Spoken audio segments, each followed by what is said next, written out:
ہر قسم کے درود و سلام نبی محترم شفیع محتشم آقا کل ختم رسول دانا سبل احمد مجتبی حضرت محمد مصطفیٰ صلی اللہ علیہ وسلم کی ذات والا صفات کے لیے حمد و صلات کے بعد اسلام نے عورت کو بڑی عزت، بڑا مرتبہ اور بڑا مقام عطا فرمایا ہے۔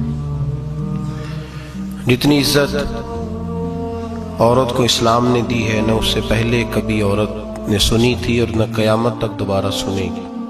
میرے نبی کریم صلی اللہ علیہ وسلم کی تشریف آوری سے پہلے بیٹی کا باپ ہونا لوگ آر کا باعث سمجھتے تھے، گناہ اور جرم سمجھتے تھے۔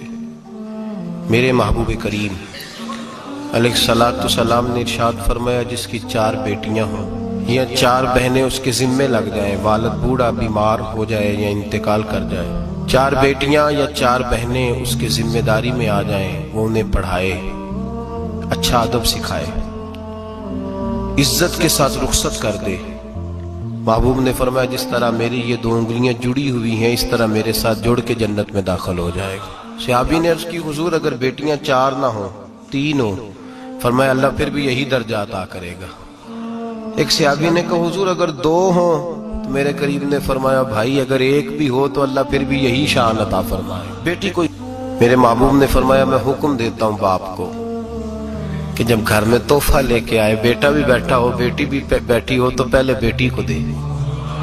میرا حکم ہے باپ کے لیے، بیٹا بھی ہو بیٹی بھی ہو، جب دینے لگے تو پہلے بیٹی کو پہلے دے، اس کو پہلے عطا کرے، اس کے ساتھ پیار زیادہ کرے، بیٹی کو عزت دی۔ میرے حبیب کریم علیہ السلام نے ارشاد فرمایا جب کسی کے گھر بیٹی پیدا ہوتی ہے تو باپ کے ذہن میں تھوڑا خیال آتا ہے کہ اللہ جانے کیا بنے گا۔ میرے کریم رسول نے فرمایا رب کریم حضرت جبریل کو بھیجتا ہے، بیٹی کے سرانے کھڑے ہو کے کہتے ہیں بیٹی کے باپ فکر نہ کرنا، اس کے معاملے میں اللہ تیری مدد فرمائے گا، رب تیری مدد کرے گا اس کے معاملے میں جب بیٹی آتی ہے۔ میرے بھائی یہ اعزاز میرے رسول نے عطا فرمایا، بہن کو بیٹی کو، اور بات بیوی کی آئی تو میرے نبی کریم علیہ السلام کی بارگاہ میں صحابی نے عرض کی یا رسول اللہ صلی اللہ علیہ وسلم میں غریب ہوں، صدقے نہیں کر سکتا، سخاوت نہیں کر سکتا۔ جب سخاوت کی فضیلتیں سنتا ہوں دل میرا بڑا چٹکیاں لیتا ہے کہ میرے پاس بھی پیسے ہوتے تو میں اللہ کے راستے میں دیتا۔ حضور نے فرمایا تو حلال کی روزی کما کے اپنی بیوی کے منہ میں لقمہ دے، اللہ تجھے سخاوت کرنے کا درجہ عطا فرمائے گا، اللہ تجھے بڑی سخاوت کے درجے اللہ تجھے دے گا۔ تو اس کی اور کیا لفظ ہیں حدیث پاک میں، خیرکم لأہلہ وأنا خیرکم لأہلہ۔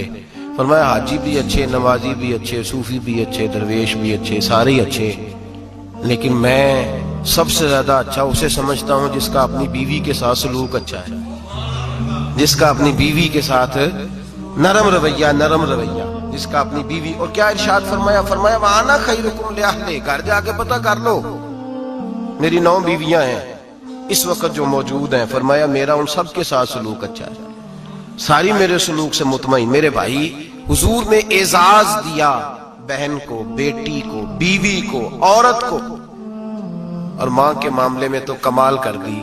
میرے کریم نے فرمایا جنت تھی 7 آسمانوں کے اوپر سدرۃ المنتہا کے پاس۔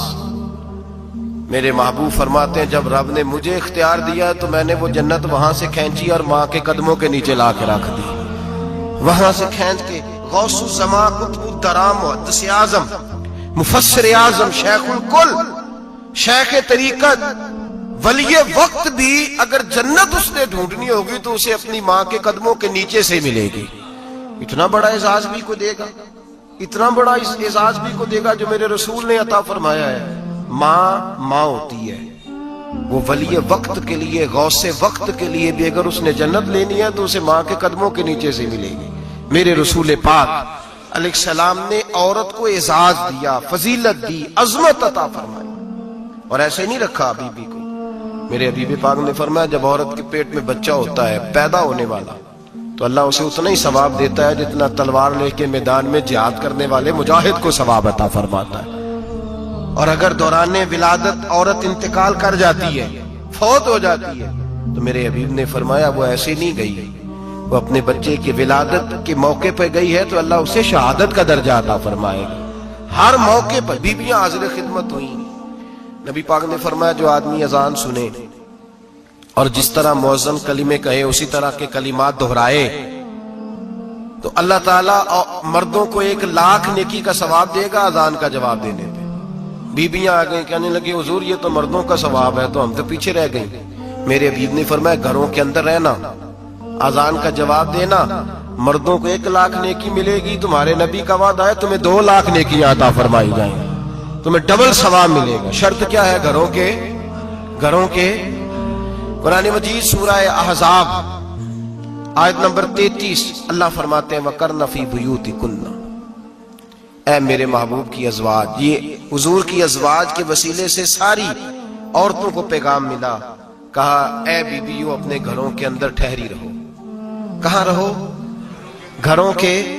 بیویوں کو دھوکہ دیا جاتا ہے. میری مائیں بہنیں بیٹیاں بچیاں سمجھتی نہیں بات کو، دھوکہ دیا جاتا ہے.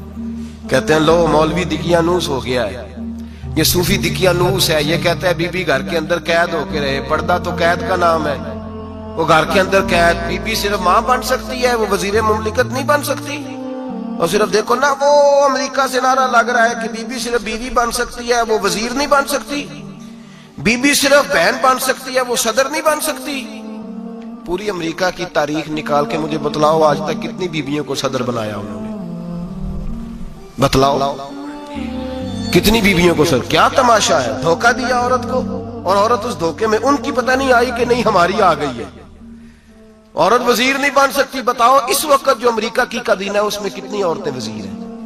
اس وقت جو لندن کی کابینہ اس کی ٹونی بلیئر وزیر اعظم گزرا ہے برطانیہ کا، اس کی بیوی کی سگی بہن کلمہ پڑھ گئی. سگی بہن کلمہ پڑھ گئی. اس سے بیویوں نے پوچھا تو کلمہ پڑھ کیوں کلمہ پڑھ گئی ہے؟ کیا چیز پسند آئی ہے تجھے اسلام میں؟ تو کہنے لگی جو پردہ مسلمانوں کے نبی نے اپنی ماننے والی عورتوں کو دیا ہے وہ پردہ بتا گیا ہے کہ اگر عورت کی کوئی عزت ہے تو بی بی فاطمہ کے بتائے ہوئے پردے میں ہے. یہ حال موقع پہ زندہ موجود ہے عورت. اس نے 2 جلدوں میں کتاب لکھی ہے پردے کی اہمیت میں. 2 جلدوں میں. ہمارے ہاں مصیبت بنی ہوئی ہے. عورت ان کے چکر میں آ گئی ہے. وہ تو تمہیں دھوکہ دے رہے ہیں، وہ تو تمہیں تباہ کر رہے ہیں. وہ بی بی جو گھر میں بیٹھی تھی تو میں نے کہا کہ وقت کا ولی غوث کتب اس کو حکم تھا کہ جا کے ماں کے پیروں میں بیٹھ، وہاں تجھے جنت ملے گی. وہ بیٹی جو باپ تھکا ماندہ گھر سے باہر آیا تھا اور محنت کی کمائی کما کے لایا تھا، اس کو حکم تھا کہ پہلا لقمہ بیٹی کے منہ میں دینا، بہن کے منہ میں دینا. اور وہ خامد جس کو حکم دیا گیا تھا کہ تو باہر سے تھک کے آیا ہے، چور ہو کے آیا ہے، اگر گھر میں تیری بیوی پھر بھی کوئی رویہ غلط کرے تو مدینے کے حبیب نے کتنا نرمی دی بیویوں کے حق میں. فرمایا یہ عورت ٹیڑھی لکڑی ہے، اسے اللہ نے عقل ہی تھوڑی دی ہوتی ہے، اگر کبھی بگڑ جائے تو نرمی کا مظاہرہ کر، ٹیڑھی کے ساتھ ہی گزارا کر، اللہ تجھے اجر عظیم عطا فرمائے گا. میرے حبیب نے کس قدر عورتوں کو اہمیت دی، کتنی فضیلت دی، کتنے ان کے بارے میں نرمی رکھی. اور عورت کو کہا جاتا ہے تو باہر نکل، باہر آ دیکھ تیرے لیے کیا. کالج میں پڑھتا تھا، امتحانات کے دن تھے تو بس میں اسٹوڈنٹ گھس جاتے ہیں. ہم 8-10 لڑکے بس کے اندر گھس گئے تو لڑکیاں کہنے لگی ہمیں بھی بٹھاؤ. وہ جو کنڈکٹر تھا بس کا اس نے کہا کہ بیٹی بہن لڑکے آ گئے ہیں تو تم اس طرح کرو، تم نہ جاؤ، تم پچھلی بس میں آ جانا.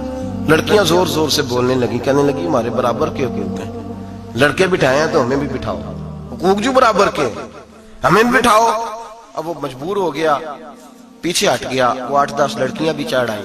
لڑکے سیٹوں میں بیٹھے ہوئے تو کہنے لگے اٹھو، شرم نہیں آتی، لیڈیز کو عزت دو، جگہ دو. تو ایک نوجوان بیچ میں سے بولا، کہنے لگا تمہارے برابر کے حقوق ہیں، ہم کھڑے ہو کے جا سکتی ہیں، تم نہیں جا سکتی. برابر کے حقوق ہیں تو جبر بھی برابر کا برداشت کرو. چپ کر گئی. کہنے لگے آج کے بعد یہ نہ کہنا برابر کے حقوق ہیں، آج کے بعد یہ کہنا کہ عورتوں کی عزت کے حقوق ہیں. برابر کے حقوق مانگنے میں اس کی کمزوری ہے. عزت کے حقوق، بینک میں بیویاں بل جمع کرانے آتی ہیں تو انہیں عزت کا حق ملتا ہے، عزت کا. وہ کلرک صاحب جو پتہ نہیں کس طرح کسی سے بولتے ہیں وہ بھی بیویوں کا بل پہلے جمع کرتے ہیں. بس کے اندر بھی بیوی کو عزت ملتی ہے. ایک سمجھدار آدمی، بزرگ آدمی، پڑھا لکھا آدمی بیٹھا ہے بس پہ تو بیوی چڑھی ہے تو عزت کا حق ہے. اٹھ گیا، کہنے لگا اپا جی بہن جی آپ